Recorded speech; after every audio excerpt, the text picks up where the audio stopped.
Teasel's Tudor Trivia! Hi, welcome to today's edition of Teasel's Tudor Trivia with Teasel the dog, who is on high alert because there is a certain black and white cat around. He's the one cat that Teasel chases because he hasn't actually given her a swipe yet and put her in her place. Okay, today Teasel and I want to debunk a popular myth. The idea that medieval and Tudor people didn't care about hygiene and were dirty and smelly people. It's simply not true. Although washing with hot water was not recommended due to the fear of disease entering the open pores of the skin, and it was thought that cold water could give you a chill, there were other ways to keep clean. Now, Ruth Goodman, who you might know from programme series like Tudor Monastery Farm, she's a historian and reenactor. In an article, Getting Clean the Tudor Way, Ruth explained how people needed to use a personal hygiene routine that maintained the skin as a solid barrier. She explained that clean clothes were therefore essential for health, in particular the layer that touched the skin. So items worn next to the skin, like the shirts or chemises that we've mentioned before, smocks, cuffs, etc., would be made of linen, a fabric that could be properly washed and was also easy to dry. Tudor people like to have enough smocks to be able to change them on a daily basis, and linen, being a natural fabric, was absorbent and cool. It was perfect for wearing next to the skin. As far as cleaning oneself was concerned, in his 1534 book, The Castle of Health, Thomas Eliot recommended rubbing the skin with a coarse linen cloth, first softly and easily, and after to increase more and more to a hard and swift rubbing until the flesh do swell and be somewhat ruddy, and that not only downright, but also overthwart and round. Now, many today recommend dry brushing for the skin to exfoliate, to stimulate the lymphatic system, increase circulation, reduce cellulite, reduce stress, improve digestion, kidney function, and so on.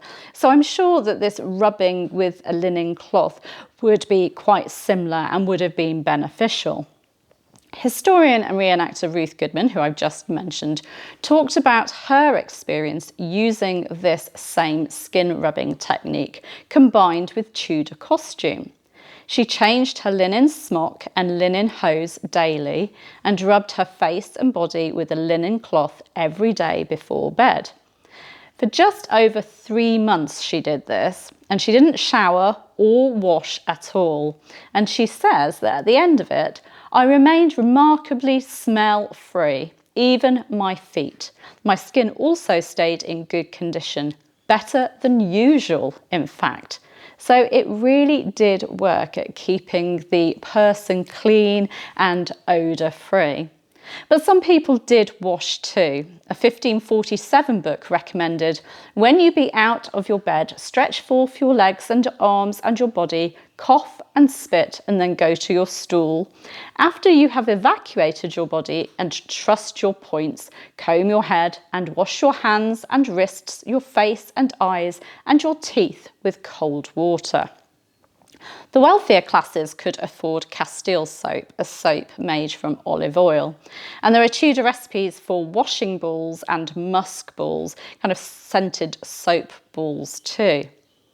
Full bathing was done using wooden bathtubs lined with sheets, and that is what the wealthier would do if they wanted a full bath.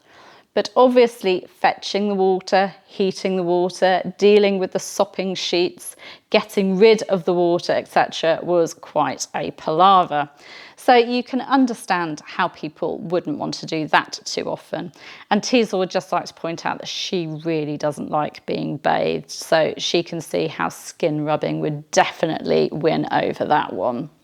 It was much easier to rub the skin with a cloth or to have a strip wash than to go to all the trouble of having a bath. So Teasel thinks that we really should put that myth to bed once and for all. Tudor people, well, some Tudor people might have been smelly and dirty, as some people are today, but we can get rid of the myth that all Tudor people practiced bad hygiene and were very smelly and dirty. Can't we, Teasel? Thank you for joining us. Bye-bye. Teasel's Tudor Trivia.